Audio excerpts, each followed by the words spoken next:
this blank guy is going to work, and it may work quick?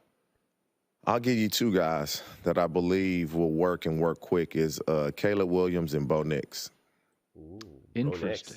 Caleb Williams and Bo Nix. So let's start with Bo, because that may surprise people. Why is that going to work quickly? Broncos fans. You're with a coach that has always had success with quarterbacks, and he started so many games in college. Yeah, 61. That's crazy. He started so many games in college. It's like 4 years.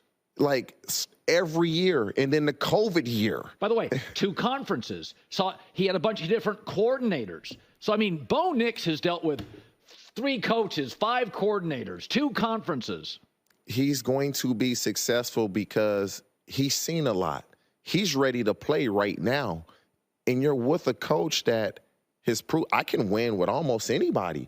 I mean, Sean Payton was winning games with Teddy Bridgewater, Taysom Hill, and at a high level. Yeah. And so I believe Bo Nix will be fine. He has Troy Franklin, a familiar face as a receiver that he played with in college. Also, for the record, I think Mims and Cortland, I think Cortland Sutton, he may be a lower end one, but I love Cortland. I mean, he kind of held out. He wanted more money, which I didn't understand. But he's a good player. But he's a good player. But Bo Nix I believe he's going to play well. I mean, if you look at the amount of starts he had in college, very rarely would a guy with this many starts at the highest level of college football in the SEC in the Pac-12, which was the best conference last season, I believe he'll be successful. And Caleb Williams, it just speaks for himself. Yeah. Dude can just play. And you know LSU well. I think Jaden Daniels has a little. Okay. I want to talk about Bo Nix, not Jaden Daniels or Caleb Williams. It is funny. With each video, because I've now made a lot of Bo Nix videos and Denver Broncos videos in general.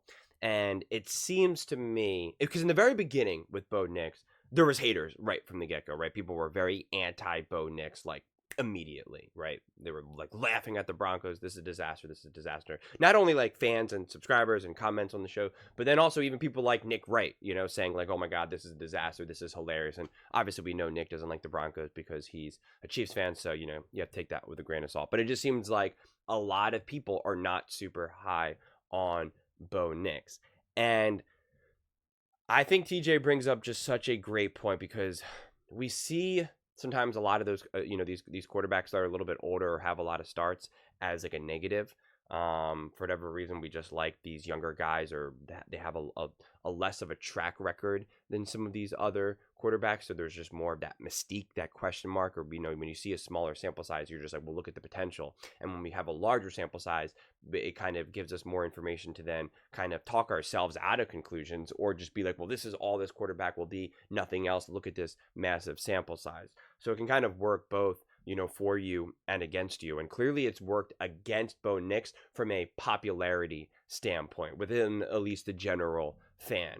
And I use it as the opposite because, again, people always want to bring up Auburn. I'm not even interested in even talking about it anymore because it's just so useless to me. It's like we may as well talk about what did he do when he was 15 years old. You know, what was he like when he was in middle school? It's like I do not care. I do not care. At this point, I don't care what he did in college for his first 3 years. It just does not matter to me. Truly, it does not matter to me. It's who are you right now? Who are you today? And today, Bo Nix is the exact quarterback that like a Sean Payton wants, that a Shanahan wants, that a McVay wants, right? Like these really great top level offensive coaches love a quarterback like Bo Nix. Okay? Don't get me wrong. All of these guys would also love to have a quarterback who can be super fancy, Madden-esque video game and all that. I get all that. But at the end of the day, they just need someone to execute their plan, to make good decisions when they're in a position where they have to, and minimize the poor decision. It's really no more complicated than that. I know it's not the most exciting analysis just to say that. And I know I've said that, a lot, especially with regards to Bo Nix, but it doesn't make it any less true. Sometimes the simplest answer is the most accurate answer. Oftentimes, we don't have to get any more complicated than that. Bo Nix is in a position when you have a coach as great and as offensive-minded as Sean Payton, you just need a quarterback who can make the throws, who can anticipate appropriately, who can make the reads, who can control the line of scrimmage, who is just in command, who can just do the little things. That's really all you need. And you just need to actually play, I don't want to say average, because that's too strong of a word, but you just need to be within the margin of error of what a quarterback needs to win a game. It's all you have to do. It's like a bell curve where, so you have on this side, it's going to be hard because I don't have like a thing to show you, but on this side you have poor quarterback play, right? That obviously is going to hurt you. And then on the other side you have the more extreme where it's like you're putting your team in a position to win no matter what because you're just that top level. And the truth is, he just needs majority of his time, because all quarterbacks float around in here. He just needs to spend majority of his time in the bell curve, in the middle. And as long as he does that, the Broncos are going to be in a consistent position to win games. That's all you're asking Bo Nix to do. And that is why someone like a Sean Payton is so excited for a Bo Nix, because in a lot of ways, when you are a coach like that, you're kind of trying to play through the quarterback. You're trying to, it's your vision that you're trying to, use essentially Bo Nix as the instrument, right? Like and I think that is probably one of the big reasons why Sean Payton did not get along with a Russ. Russ wanted to be his own kind of composer and play the instrument, and that's not how a coach like Sean Payton operates, quite frankly. And that's not even how like a Shanahan operates. That's why Shanahan wants Kirk Cousins so badly. I mean, he's wanted Kirk Cousins for years. He wants to be able to be like, this is my vision. Like, I am the offense, and we're just going to run through you, because obviously I'm the coach and can't play. I would say McVay is a little bit of a hybrid, and same thing with Reed. Because Reed, for years, even since the beginning of time, with like McNabb, like he allows his quarterbacks a lot more freedom in that regard, as we obviously see with Mahomes. But make no mistake about it, him reeling in Mahomes and being like, listen to me, we're gonna do offense my way, not your way every time. That's how they've been winning. So it's a delicate balance. And I would say McVay has had a similar experience with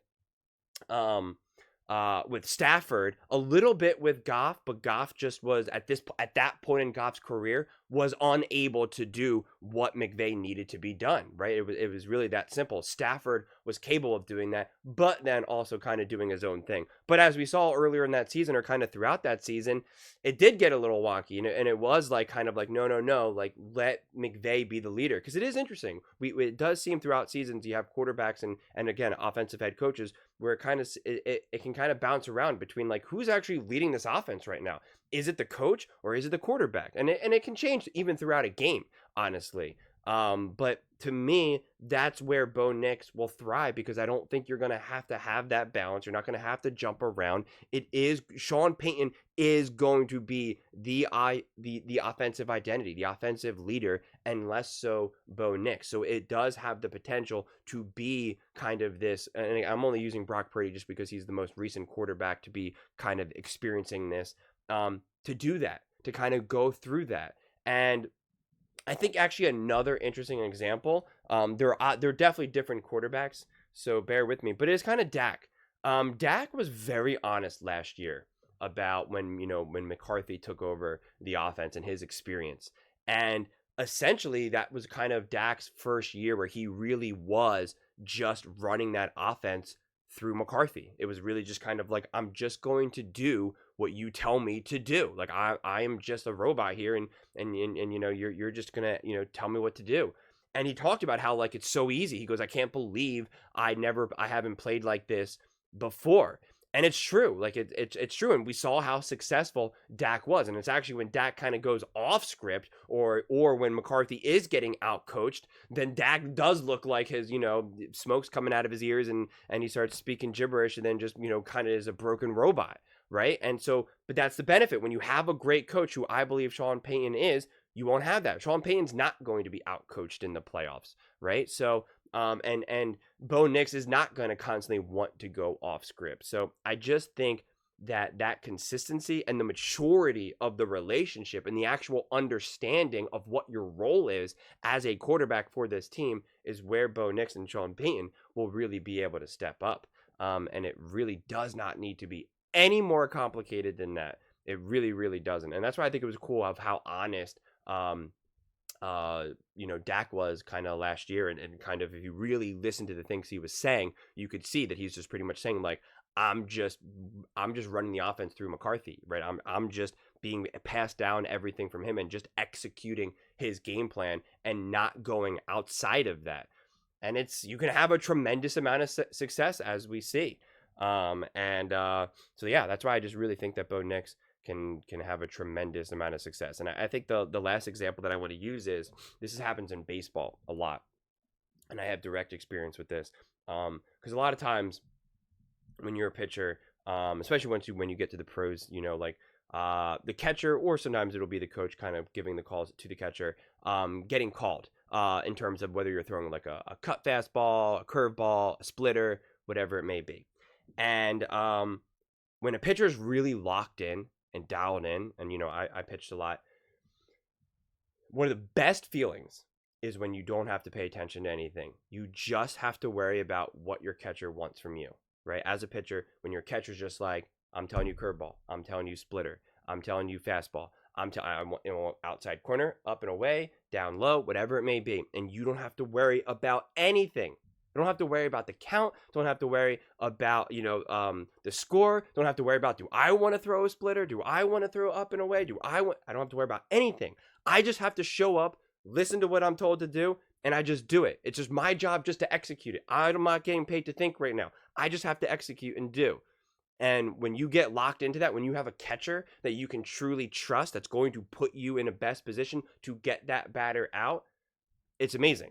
I mean, you feel so connected. And again, it's just carefree. You don't have to worry. You don't have to stress. You're just there to show up. You kind of are, in a way, just a video game character, and someone else is controlling you. You just have to be there. And it's great.